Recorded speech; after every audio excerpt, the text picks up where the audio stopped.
Good morning students. और आज की क्लास में बच्चों हम बात करने वाले हैं सेक्शन फार्मूला।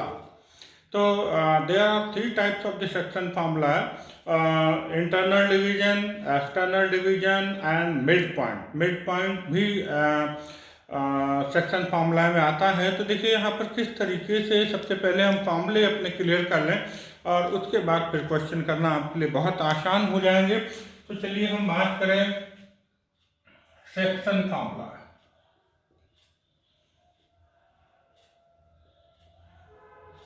नंबर 1 पर आता है इंटरनल डिवीजन।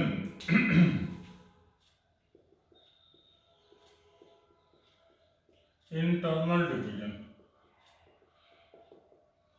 तो अगर हम यहाँ फिगर बनाएं और हम कहें कि हमारे पास ए और बी कोई दो पॉइंट्स हैं जिनके कोऑर्डिनेट x1 y1 z1 और x2 y2 z2 हैं। एक पॉइंट P है जिसको m1 रेशो m2 में डिवाइड करता है। तो इस पॉइंट P के कोऑर्डिनेट हमें बताना है और ये पॉइंट इंटरनली डिवाइड कर रहा है m1 रेशो m2 में। तो कोऑर्डिनेट ऑफ पॉइंट P इस केस में हो जाएंगे m1 x2 plus m2 x1, m1 x2 plus m2 x1 upon m1 plus m2। ये फार्मूला बच्चों हम आपको 2D में बता चुके हैं। आपके 3D में जब बात करेंगे तो केवल z कोऑर्डिनेट बढ़ जाएगा, बाकी फार्मूले में कोई चेंज नहीं आएगा। m1 y2 plus m2 y1 upon m1 plus m2 और m1 z2 plus m2 z1 upon m1 plus m2। और बच्चों जब हम बात करेंगे एक्सटर्नल डिवीजन की तो फार्मूला यही रहेगा, केवल जहाँ प्लस साइन है वो माइनस में कन्वर्ट हो जाएगा, लेकिन फिगर में बेसिकली अंतर पड़ेगा। अगर हम कहें ए और बी के coordinate x1 y1 z1 x2 y2 z2 हैं और यहाँ पर चूंकि एक्सटर्नल डिवीजन की बात कर रहे हैं, जो पॉइंट P है वो बाहर होगा और रेशियो m1 पूरा यहाँ से लेके यहाँ तक और B से P की डिस्टेंस जो होगी वो m2 होगी। लेकिन अगर हम फार्मूले की बात करें तो फार्मूला वही बनेगा, सिर्फ प्लस की जगह हमें तीनों जगह माइनस कर देना है। तो m1 x2 minus m2 x1 upon m1 minus m2, m1 y2 minus m2 y1 upon m1 minus m2, m1 z2 minus m2 z1 upon m1 minus m2। अब तीसरी बात यहाँ पर बच्चों आती है आपकी मिड पॉइंट। तो अगर हम मिड पॉइंट की बात करें तो जो रेशियो होगा वो 1:1 हो जाएगा। x1 y1 z1 कोऑर्डिनेट हैं A के, x2 y2 z2 कोऑर्डिनेट हैं B के, P पॉइंट ये बीचों बीच है। और उस केस में जो फॉर्मूला बनेगा बड़ा सिंपल सा, x1 प्लस x2 अपॉन 2,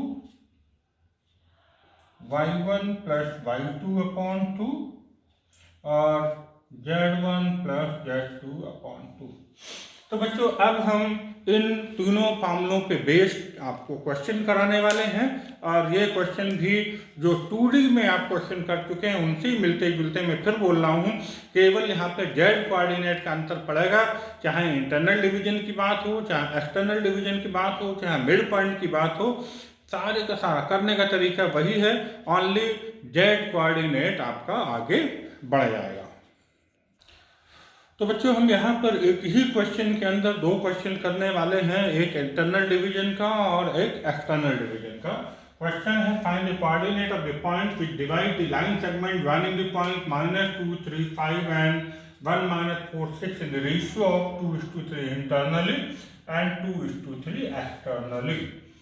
चलिए देखते हैं कि किस तरीके से क्वेश्चन करना होता है। बड़ा आसान सा सिंपल सा क्वेश्चन होता है, बस फार्मूला अप्लाई करेंगे तो आंसर आएगा। -2 3 5 और 1 4 6 1 माइनस 4 6 और एक पॉइंट P के कोऑर्डिनेट निकालने हैं जो इसको 2:3 इंटरनली में डिवाइड कर रहा है। तो यहाँ पर P के कोऑर्डिनेट के लिए चलिए हम इसको अपनी सुविधा के लिए M1 कह दें, ये M2 कह दें, X1 Y1 Z1 और X2 Y2 Z2। फॉर्मूला क्या बनता है? M1 X2 plus M2 X1 upon M1 plus M2।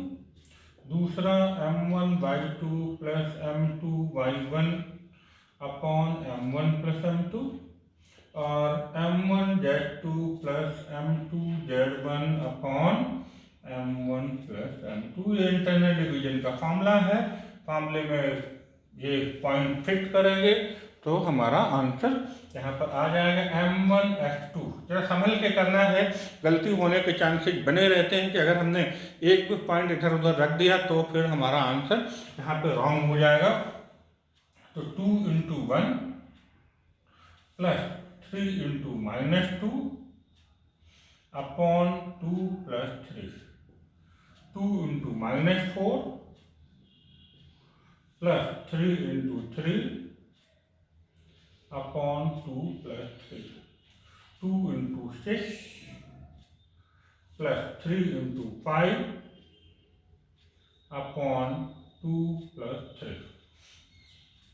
तो ये आपका आ जाएगा 2 - 6 upon 5 -8 plus 9 upon 5 and 12 plus 15 upon 5। तो हमारा इंटरनल डिवीजन के लिए फॉर्मूला आंसर आ रहा है -4 upon 5 and 1 upon 5 and 27 upon 5। ये हमारा पॉइंट हो जाएगा जो इस लाइन सेगमेंट को इंटरनली डिवाइड करेगा। ठीक है बच्चों, तो ये इंटरनल डिवीजन हो गया। अब हम इसी में थोड़ा सा मॉडिफाइड करेंगे तो एक्सटर्नल डिवीजन हमारा हो जाएगा। देखिए जरा कैसे करेंगे।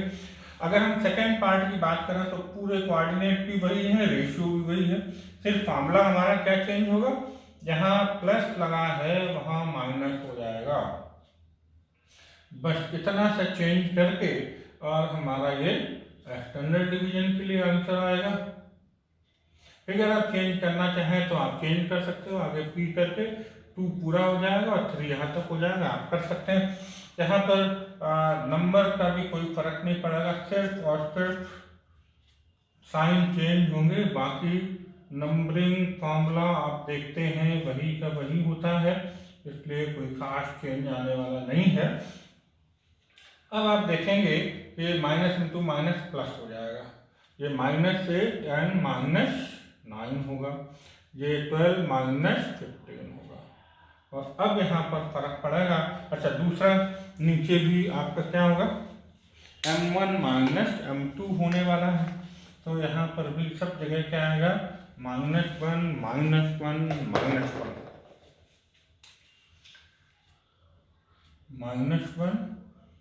-1 एंड -1। तो ये हो जाएगा 8 अपॉन -1 -17 अपॉन -1 -3 अपॉन -1। तो ये आपका बच्चों आया -8 17 एंड 3।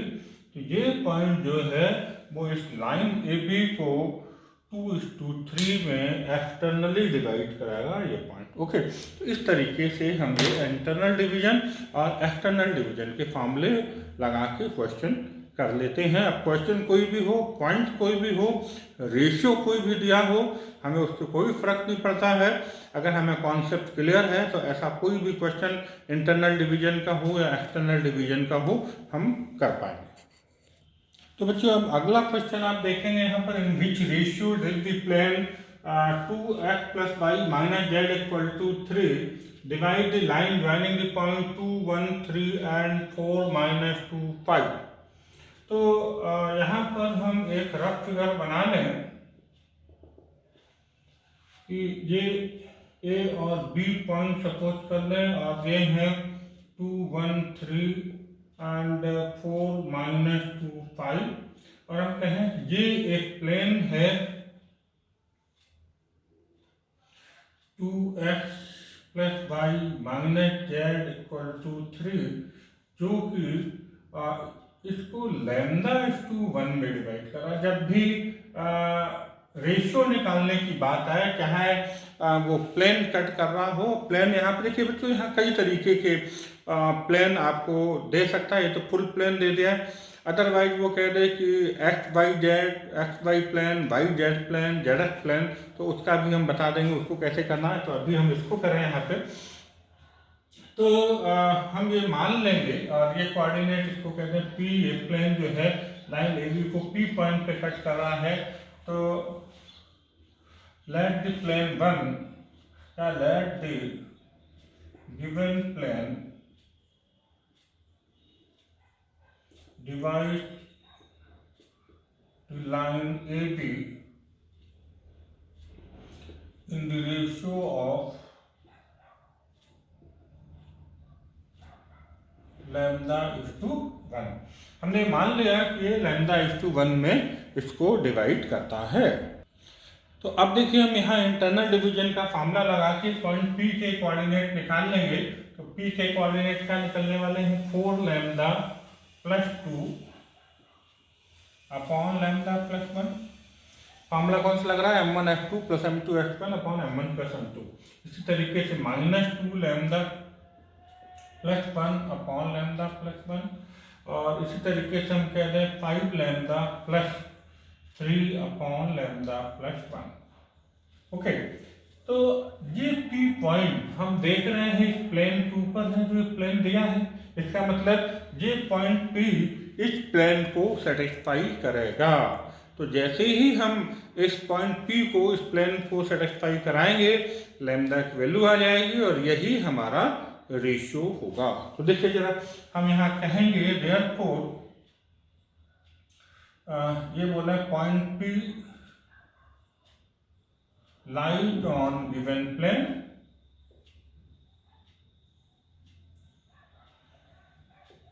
तो इसलिए हम यहाँ रख दें इसको 2 into 4 lambda plus 2 upon lambda plus 1, plus Y की जगह ये रख दें minus 2 lambda plus 1 upon lambda plus 1, minus Z की जगह पॉइंट रख देंगे 5 lambda plus 3 upon lambda plus 1 equal to 3। और हम देखें यहाँ पर तो लैम्डा प्लस 1 एलसीएम आएगा, तो 8 lambda plus 4 minus 2 lambda plus 1 minus 5 lambda minus 3 equal to 3। 8 lambda और माइनस 7 लैम्डा, तो लैम्डा आएगा 1 प्लस 1 5 माइनस 3, 4 and 1 5 माइनस 3, तो बचेगा आपका प्लस 2, और ये यहाँ पर मल्टीप्लाई हो जाएगा 3 लैम्डा प्लस 3। ओके, तो हम क्या करने वाले हैं, इसको इधर ले लो, lambda minus 3 lambda equal to 3 minus 2, minus 2 lambda equal to 1, then lambda equal to minus 1 upon 2। तो एक्चुअल में लैम्डा हमने क्या लिया था, रेशियो लिया था। रेशियो नेवर भी नेगेटिव, रेशियो कभी नेगेटिव नहीं हो सकता, अनुपात जो होता है वो नेगेटिव नहीं होता है।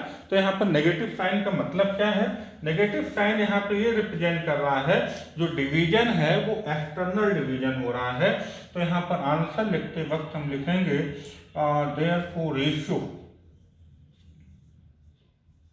इक्वल टू 1:2, और अंडर ब्रैकेट हम लिख देंगे एक्सटर्नली। और अगर ये पॉजिटिव आ रहा होता तो रेशियो हम यही लिखते हैं, फिर अंडर ब्रैकेट हमें इंटरनली लिखने की जरूरत नहीं होती है, क्योंकि अगर पॉजिटिव रेशियो आ रहा है तो डेफिनेटली ऑटोमेटिक ये माना जाता है कि वो डिवीजन आपका इंटरनल डिवीजन हो रहा है। लेकिन अगर माइनस साइन लग के आ रहा है रेशियो में, तो रेशियो कभी नेगेटिव तो होता नहीं है, लेकिन माइनस साइन ये शो करता है कि वो जो डिवीजन हो रहा है वो एक्सटर्नल डिवीजन है। तो बच्चे यहाँ पर हमने एक बड़ा अच्छा सा क्वेश्चन ले लिया है। Coordinate of centroid of triangle is 1 1 1 and the coordinate of two of its vertices of triangle are 3 minus 5 7 and minus 1 7 minus 6. Find the coordinate of the third vertex. तो देखते हैं किस तरीके से आएगा। और आप देख रहे हैं एनसीईआरटी क्वेश्चन है, और साथ में एमपी 2018 में पूछा जा चुका है। तो इस हिसाब से हम कह सकते हैं कि क्वेश्चन अच्छा है। मान लें कि दो वर्टेक्स हमें यहाँ पर दे रखे हैं, एक 3 -5 और 7, दूसरा वर्टेक्स -1 7 -6, तीसरा वर्टेक्स हमसे पूछा है तो इसके कोऑर्डिनेट x y z हम सपोज कर लें। साथ में हमें ये दिया है कि जो सेंट्रॉइड ऑफ ट्रायंगल है उसके कोऑर्डिनेट 1 1 1 है। तो बच्चों यहाँ पर एक फॉर्मूला जो हमने आपको 2D में बताया था कि centroid of the triangle x1 + x2 + x3/3, y1 + y2 + y3/3, और यहाँ 3D में बढ़ जाएगा z1 + z2 + z3/3। इतना अंतर पड़ेगा, बाकी वही फॉर्मूला बनेगा। तो हम यहाँ सपोज कर लें let the coordinate of third vertex is y z। Okay, चलिए हमें मालूम होता है देयरफॉर सेंट्रॉइड ऑफ ट्रायंगल के लिए फॉर्मूला क्या बनेगा, x1 + x2 + x3/3, तो 3 -1 + x/3 -5 + 7 + y/3 and 7 - 6 + z/3। ये फॉर्मूला x1 + x2 + x3/3 से, तो 2 + x/3, 2 + y/3 and 1 + z/3। But हमें गिवन है कि ट्राइंगल के सेंट्रॉइड दिए हैं 1 1 1, but given that centroid of triangle is 1 1 1। इसका मतलब दोनों एक ही है, ये भी सेंट्रॉइड ऑफ ट्रायंगल है, ये भी सेंट्रॉइड ऑफ ट्रायंगल है। इसका मतलब हम क्या करें, इक्वल कर दें, x कोऑर्डिनेट 1 के इक्वल, y कोऑर्डिनेट भी 1 के इक्वल और z कोऑर्डिनेट जो भी पॉइंट दिए होंगे, जरूर नहीं कि 1 1 1 हो, जो भी पॉइंट दिए हों करस्पॉन्डिंग पॉइंट्स हम इक्वल कर दें। तो therefore 2 + x/3 = 1, 2 + y/3 = 1 and 1 + z/3 = 1। तो यहाँ से 2 + x = 3, then x = 3 - 2, then x = 1। और अगर हम बात करें तो 2 + y = 3, then y = 3 - 2, then y = also 1। और अगर हम z के लिए बात करें तो 1 + z = 3, then z = 3 - 1 and z = 2। तो therefore coordinate of third vertex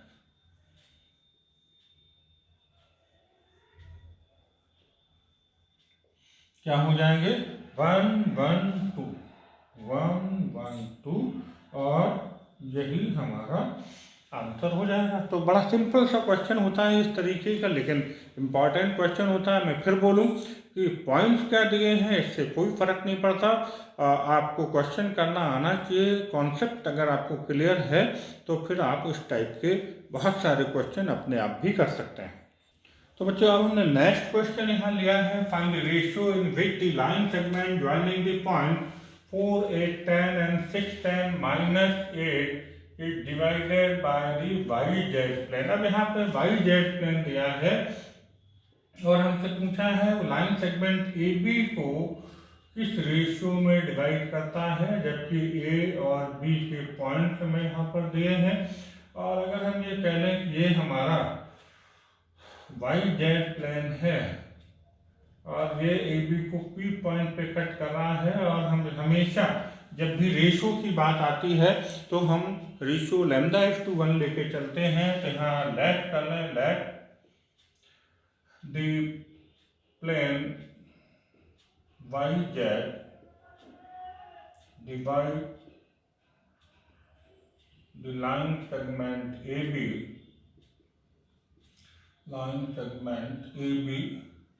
in the ratio of λ/1। तो हम P के कोऑर्डिनेट अगर निकालें तो यहाँ इंटरनल डिवीजन का फॉर्मूला लगा दें, 6λ + 4 upon λ + 1, 10 lambda plus 8 upon lambda plus 1 and minus 8 lambda plus 10 upon lambda plus 1। अब ये जो पॉइंट P है ये वाई जेड प्लेन पर है और वाई जेड प्लेन की इक्वेशन क्या होगी बच्चों, x इक्वल टू 0 होगा। तो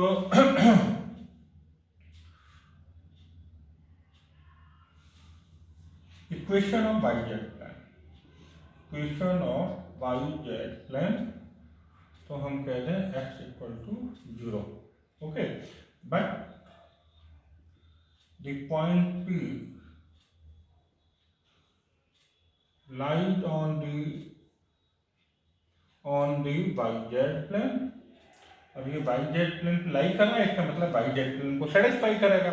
अब yz प्लेन को सेटिस्फाई करेगा तो yz प्लेन की इक्वेशन है x इक्वल टू 0। ये पॉइंट हम इस प्लेन में रख दें, x इक्वल टू 0 का मतलब सिर्फ x कोऑर्डिनेट यहाँ रखेंगे। Therefore 6 lambda plus 4 upon lambda plus 1 equal to 0, 0 में पहुंचा तो 6 lambda plus 4 equal to 0, 6 lambda equal to minus 4, lambda equal to minus 4 upon 6 that is minus 2 upon 3। और फिर हम बोले ये रेशियो में अगर माइनस साइन आता है तो इसका क्या मतलब होता है कि वो एक्सटर्नली डिवाइड कर रहा है, अंडर ब्रैकेट हम लिख देंगे एक्सटर्नली, और यही हमारा यहाँ पे आंसर हो जाएगा। तो इस तरीके से अगर यहाँ पर हम कहते हैं एक्स वाई प्लेन तो z इक्वल टू 0 हो जाता, हम कहते हैं एक्स जेड प्लेन तो y इक्वल टू 0 हो जाता। और पूरा प्लेन लेके हमने आपको एक क्वेश्चन पहले ही बता दिया है। तो इस तरीके से हाँ 4 तरीके के क्वेश्चन बन सकते हैं और वो अब आप ऐसा कोई भी क्वेश्चन आ जाए और आप बड़े आसानी से उसको कर पाएंगे।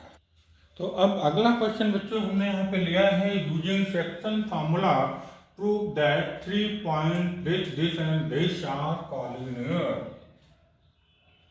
देखिए हम कॉलिनियर प्रूव करने के कई सारे मेथड होते हैं, कई सारे तरीके होते हैं और वो नाम लेके उस मेथड का पूछता है। जैसे यहाँ सेक्शन फार्मूला का यूज करने के लिए बात कर रहा है वो, तो हम ए बी और ये माने कि सी यहाँ पर बीच में है पॉइंट और ये ए बी को लैम्डा इक्वल 1 में डिवाइड करता है। कोई ज़रूरत नहीं है, अगर आप बी को भी यहाँ रखेंगे तो भी ये आंसर आएगा, ऐसा कोई रटने की जरूरत नहीं है।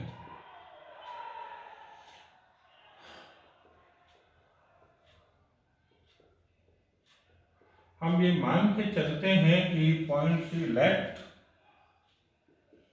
Point C divides the line segment AB in the ratio of lambda is to 1। Okay, चलिए तो अब हम C के कोऑर्डिनेट निकालें, coordinate of C, coordinate of point C।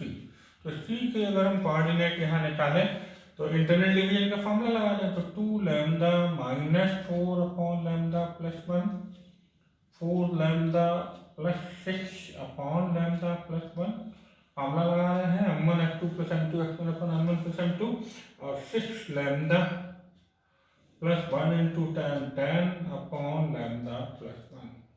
Okay, लेकिन हमें मालूम है कि कोऑर्डिनेट ऑफ C दिए क्या है, given that but given that coordinate of C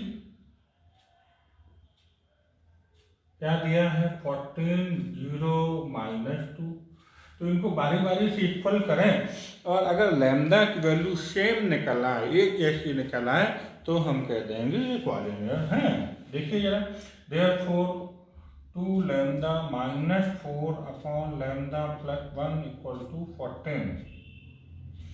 चलिए, और दूसरा 4 lambda plus 6 upon lambda plus 1 equal to 0, और तीसरा 6 lambda plus 10 upon lambda plus 1 equal to -2। इन तीनों को सॉल्व करके अगर लैम्डा की वैल्यू सेम आ जाती है, एक जैसी आ जाती है, तो ये प्रूफ हो जाएगा कि ये जो है कॉलिनियर हैं। देखिए जरा, तो 2 lambda -4 equal to 14 lambda plus 14, इसको इधर ले आए 2 lambda -14 lambda equal to 14 plus 4, तो -12 lambda equal to 18 lambda equal to 18 minus इधर आएगा तो ये हो जाएगा 6 3 जा 18 एंड 6 2 जा, तो ये लैम्डा आ गया -3/2। चलिए अब हम इसको सॉल्व करें तो 4 लैम्डा प्लस 6 ये पूरा 0 में चला जाएगा, तो 4 लैम्डा इक्वल टू 6 माइनस का हो जाएगा, तो लैम्डा इक्वल टू -6/4 और लैम्डा इक्वल टू -3/2।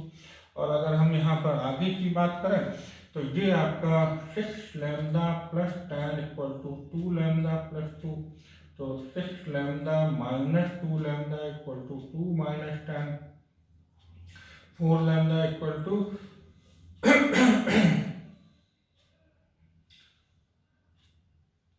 कितना आ रहा है -8, तो ये तो बच्चों हाँ -2 है, ओके ओके ओके गलत थोड़ा नहीं है ना, -2 और ये आएगा -2, तो ये इधर आके प्लस का 2 लैम्डा हो जाएगा और ये -2 -10 हो जाएगा, तो इसको हम कहें 8 lambda equal to -12 lambda equal to -12/8, तो 4 3 जा एंड 4 2 जा लैम्डा इक्वल टू -3/2। तो हम देख पा रहे हैं लैम्डा -3/2 निकल रहा है, इसका मतलब जो सी पॉइंट है वो लाइन ए बी को 3:2 में डिवाइड कर रहा है, वो भी कैसा एक्सटर्नली। ओके, तो हम कहेंगे hence given points are collinear, बस ये प्रूफ हो गया। ठीक है, तो इस तरीके से हम सेक्शन फार्मूला का यूज करते हुए हमने ये प्रूफ कर लिया है कि जो पॉइंट्स हमें दिए थे वो कॉलिनियर हैं, और इस केस में लैम्डा की वैल्यू इक्वल निकलेगी। मैंने जैसे पहले बोला था कोई जरूरी नहीं कि आप सी बीच में करें, ए बी सी ले लें तो बी करेंगे तो बी यहाँ अंदर आ जाएगा, उस केस में लैम्डा की दोनों वैल्यू सेम निकलेंगी। यहाँ पर जैसे एक्सटर्नल डिवीजन आया है वहाँ पर लैम्डा की वैल्यू कोई पॉजिटिव आएगी तो इसका मतलब वो इंटरनली डिवाइड कर रहा है, दैट्स ऑल, लेकिन लैम्डा हर केस में इक्वल आएगा, तो कॉलिनियर ये प्रूफ हो जाएगा। तो चलिए बच्चों, हमने एक और बहुत अच्छा सा क्वेश्चन लिया है आपके लिए, और क्वेश्चन है the origin is the centroid of triangle ABC with vertexes दिए हैं। यहाँ पर ए दिया है A13 B -2 B -5 और C दिया है 4 7 C, find the value of ABC।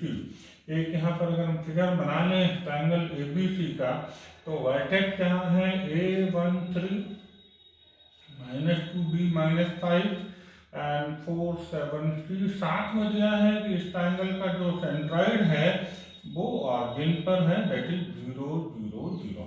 Okay, तो अगर हम यहाँ पर सेंट्रॉइड ऑफ ट्रायंगल एबीसी निकालें, coordinate of centroid of triangle ABC, तो फॉर्मूला यहाँ क्या लगाएंगे हम, x1 + x2 + x3/3, y1 + y2 + y3/3, z1 + z2 + z3/3, a -2 + 4/3, 1 + b + 7/3 and 3 - 5 + c/3। Formula आप लिखना चाहें तो बहुत अच्छा है, जरूर लिखें, नो प्रॉब्लम। और अगर नहीं भी लिखते हैं तो आप अगर एग्जैक्ट आंसर निकाल के दे रहे हैं तो आपको पूरे नंबर मिलेंगे, लेकिन अगर आपने कहीं गलती कर दी और फार्मूला भी नहीं लिखा तो फिर नंबर आपको मुश्किल है मिलना। तो इसलिए फार्मूला आप बीच में जहाँ अप्लाई हो रहा है वहाँ लिखते चलेगा। तो a + 2/3 and b + 8/3 and -2 + c/3। But हमें दिया है, but given that coordinate of centroid of triangle ABC = 0 0 0 निकाले हमने, ये दिए, ये है इसका मतलब इक्वल होंगे, तो therefore a + 2/3 = 0 b plus 8/3 equal to 0 and minus 2 plus c/3 equal to 0। तो यहाँ से आपका इसको अगर हम सॉल्व करें अलग अलग, a plus 2 equal to 3 0 में चला जाएगा, तो a equal to minus 2। अगर हम यहाँ सॉल्व करें तो b plus 8 equal to 0 then b equal to minus 8।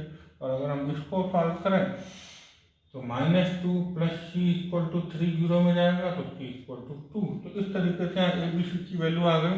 Therefore A minus 2, B minus 8 and C 2।